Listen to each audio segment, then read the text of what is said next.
I'm Kenneth Shultz, Chief of the High Point Police Department.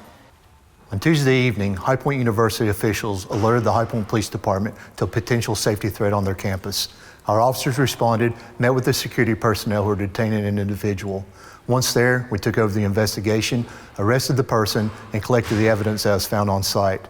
Over the course of the next 16 hours, investigators and other police personnel worked to evaluate the circumstances and interview the suspect. In the end, they developed probable cause that supported the warrants for 2 felony counts of possession of a weapon on campus or educational properties and 1 felony count of communicating threat of mass violence on educational property. The individual was subsequently charged and was brought before a magistrate. He received his first appearance on Wednesday afternoon, and after a bond hearing, was held with no bond with direction to follow judicial mandates.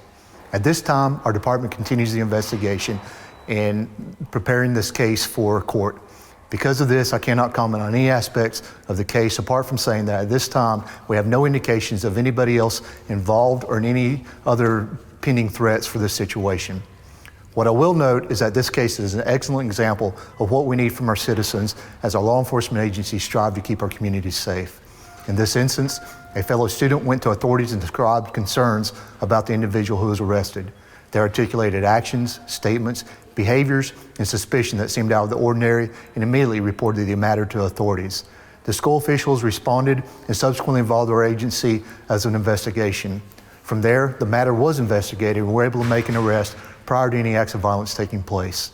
I cannot understate the importance of encouraging the public to report suspicions and concerns. They are most often going to be in the position to identify potential threats well prior to law enforcement becoming aware of them.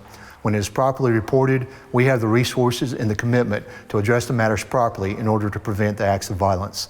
I applaud the actions taken by the fellow student, the university, and my own police department. It is my prayer that this situation gives others the courage to come forward and report suspicious actions so that, like in our situations, the threat can be resolved prior to any violent acts. Thank you.